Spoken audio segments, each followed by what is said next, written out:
Imagine a gaming headset, but expensive. That's the Master and Dynamic MG20 wireless gaming headset, or headphones, as they say. You can use them for casual listening and for gaming. Let's check it out. Whoa, that sleeve just wants to slip right on out of here. Cool case. It looks like a type of cardboard that is, I would say, low impact, more sustainable. It looks reused. I like it. Interesting. It's just the headphone and then a boom arm for the mic. I don't want to get too distracted by those right now though. Let's do the unboxing. Let's focus. Here's the mic. Looks like some can you see it? There's some shmoo on there I feel like I could scratch off. It's a flexible, quite flexible mic boom arm. You can use the headphones with or without it. You can even talk with or without this. So I'm gonna try a sound test for both mic modes later on. Okay, there's a sub box and a sub box. Let's deal with this first. Literature, a quick start guide, not gonna use that. And the purse, bag, man sack. This is kind of interesting. It's canvas. There's a zipper pocket at the bottom for accessories, like the mic boom arm. It's actually soft on the inside. It's softer than the canvas exterior. Zipper is really nice. And then the top opens. This feels like a magnet. How do they work? I don't know. Oh, and they got some tags there too. Your microphone is meant to go in there, not in the zipper pocket. That zipper pocket's all bonus, baby. And it's not so deep that you lose it. This is a soft case. You could still sit on and break these headphones in here, but they're gonna protect them from scratches, abrasions, and they're gonna hold all your accessories together. So it's still appreciated. Come on out now. Now these headphones come in two colors. This is, okay. Put it in the other way, guys. This is actually like a problem. Oh my God, I'm defeated. It's out. I would recommend maybe going plug side down.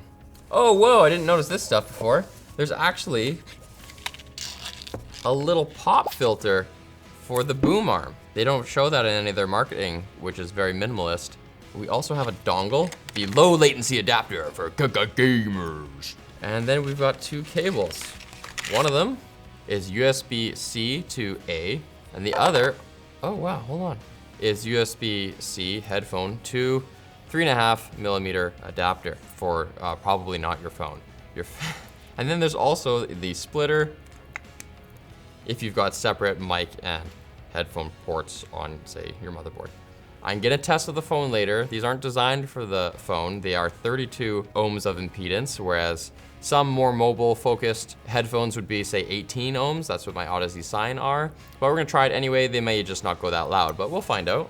Now, I was hoping that we got the other color. This is black. I think they call it onyx. There's also a white, which I thought looked really smart. I'm noticing that these do not rotate all the way flat. They actually don't rest on the table completely. It's kind of like the camera bump on your phone. That may be sufficient though, because you just need them to lay down on your chest, and they do that.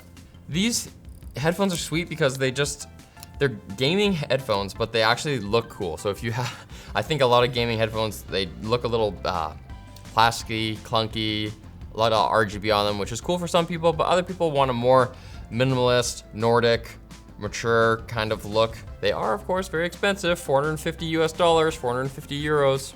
But here's what you get for that. Magnesium ear cups they feel very light. The action of the rotation is very smooth. They're not very creaky. They're quite silent. That is huge. The ear pads, these are lamb skin. They feel very soft, like a leather jacket I bought from Moore's as a high schooler that I had for many, many years. They're an over-ear design with 50mm beryllium drivers. You can see them there. And these go on just magnetically with some, see those keyed out circles there? So a little bit of a friction fit and a little bit of magnet action. Then the headband, it has Alcantara on the inside. Not a lot of padding. This really does feel like it could compress maybe after an hour of wearing it, and maybe this headband would dig in. They weigh about 320 grams once you get the mic arm on there. That boom arm just clicks in pretty snugly. The plug part goes in, and then there's an additional little click, and you can kind of see that there's this little plastic bite out of it that you can feel that extra click because of that. The action of the adjustment, that's what you're getting. So your head can be that much bigger than mine. My head is, I would say, small to medium. You can actually feel that this headband is ribbed on your head. Those are speed holes, guys. That's for radiating heat. Now, I noticed there was buttons on the sides, but I didn't yet touch them. Each side has a wheel. This side's wheel is ratcheted. You can actually hear it click while you're wearing them. This side's wheel is also ratcheted. So this one is for, it appears to be volume. This appears to be the volume of your mic, your speaking volume, versus the volume what you hear. There's a button here, looks like it could be on off. It's pretty tactile, but it's not too clicky. And there's a button over here that says 7.1 and another button that says Bluetooth. So you don't need to use that dongle that it comes with. And then there's, I guess that's an indicator light. No, that's a microphone. That's cool, it actually has this little grill over it. Looks really nice and premium. These are an over-ear design, so my ears are completely inside of the ear cups, not an on-ear design. But my ears do not touch the drivers themselves, which is a big pet peeve of mine, and it does happen quite frequently, at least on one of my ears, which sticks out more than the other one, I guess. But they're not touching, and because the ear cups are pretty rigid, these don't really compress too much. I feel like even if I was, for some reason, laying on my side, I still wouldn't have my ears really touch the drivers. Comfort, pretty good. Caliper pressure, which is like this way, not too high. Maybe if you had a big melon, they would be, but they don't squeeze too hard. You do move quite a bit. Don't take these to the gym and try to bench press stuff. Cool, well, I guess it's time to hear what they sound like. Right after this message from our sponsor. Thanks to Volta for sponsoring today's video. Clean up your desk and declutter your workspace with the Volta Giga Charger, which can charge 4 devices simultaneously. It comes in either 130 watt or 200 watt configurations, and they also have the Anker 3-in-1 magnetic wireless charger stand. They have express worldwide shipping with a 30-day money-back guarantee. So learn more about their charger today at the link below. You could probably even charge these puppies. Is there gonna be a tone or something? Whoa, there's all these like THX sounds happening. Ah! Okay, it's pulsing. I guess that means, yeah, you can see that it's trying to pair that way. But I got this dongle going. Do I have to press this Bluetooth connection button? It made like a sword into a sheath sound, like shh. I hear nothing. Finally, I can hear something through these headphones. All right, I got it. Okay, we're finally listening wirelessly. Whoa, cool. I can already tell from just taking my mousing over these interface elements, you know, they have that really clicky kind of Rolodex sound. I can tell that the sound stage is kind of wider than I'm used to in a headset. It just sounds like those clicks, they're not just like right in my ear. They're out here somewhere. It's more spacious. That's sweet. Make it a free for all. I can't hear you guys really. You guys are talking about me? Yeah, these are pretty isolating. They say that they have a balanced kind of closed / open design. I don't really know what that means looking at it. I do see on the ear cups that there's these, what I would think are vents right here. So maybe that's contributing to a wider, more natural sound stage, which is what open backs are characteristic of. But these are mostly closed, and to the extent that they're pretty isolating. I couldn't really hear you guys at all. These are a little bit warm, I'll say that. They're already a bit warm because they do seal pretty closely around my ear, and they have that lambskin as we talked about. Well, I'm definitely immersed. Oh no, oh no.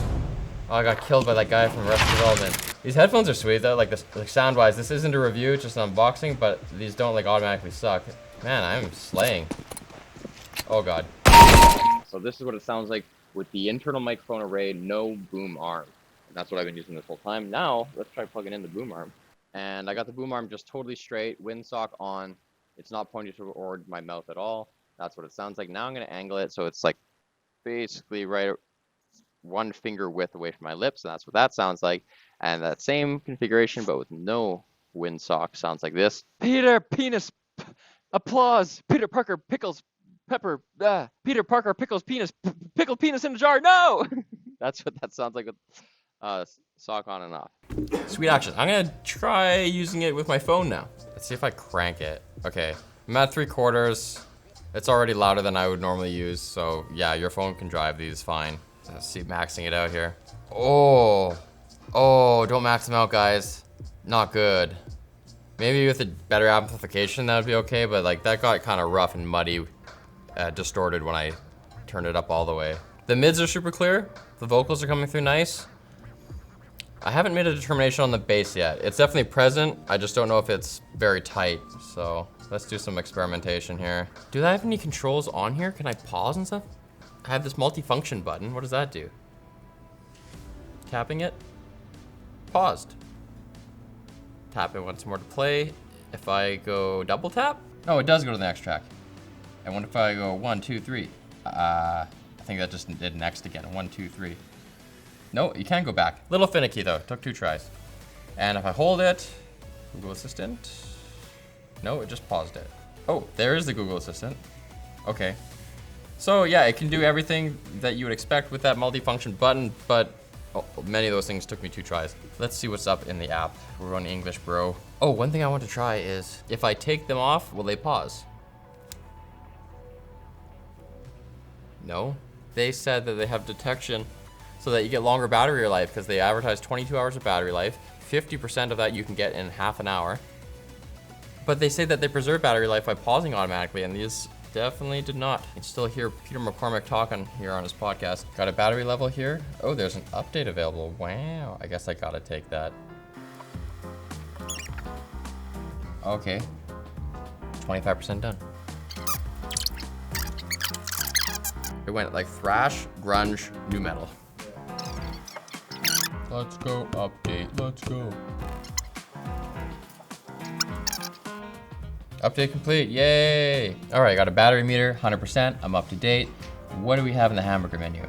Quick start guide, support, legal links, language, nothing I want. Settings, sound profile, they give us some EQs here. There's no EQ, flat, which is the default. That's nice, that's what it should be. Esport. Now again, this is gaming headsets, not just headphones. That's why it doesn't just have genre-based EQs. Bass boost is cranking it's kind of V-shaping it. It's cranking the bass and lowering the mids while leaving the highs flat. And then can I do whatever I want on here? Is there a custom? Come on, man. Auto off timer, never, or 10, 30, 60 minutes, 3 hours. Your device will power off if the MG20 detects it's not being worn. Oh, okay, so that's why I wasn't pausing. Okay, so it's not ever gonna pause when you take them off, but it will automatically turn them off. So if I set that to 10 minutes and then I take them off and I let them sit here, they'll power down after 10 minutes if they detect that they're still not connected on my head. Okay, that's cool. Restore app default settings. Dude, there's barely any settings. I'm kind of disappointed by the app. I really wished that I'd be able to mess with the EQ. That's it, hey? I guess I'm glad it exists, better than nothing. Overall then, I think this is a good headset. I think the sound is good enough. These are expensive, but they're also versatile. You're not limited to just using this headset as a headset that never leaves your desk. You can ride transit with this and just treat it like your music listening headphone. So for that reason, I think the sale price is less daunting. There's also an aesthetic you get with these that is worth a premium above, I don't know, your Turtle Beach Plastic Fantastics. Because if you care about the look of your battle station, you have a really cool prominent headphone hanger and a really minimal aesthetic, there needs to be gaming headsets that match that aesthetic, and this is them. Overall, I think they sound okay. I would rather buy these than the Apple AirPods Max. Really? Which are, I mean, those are more expensive than these and less versatile. These are pretty good. I think they're worth exploring. Someone could do a deeper exploration to the sound quality. Look for reviews for that. But these, they don't suck. The price isn't outrageous for what you get. This little thing just flew into I'm stuck on my skin now. Just stay on there. Watch Short Circuit forever, guys. See you later.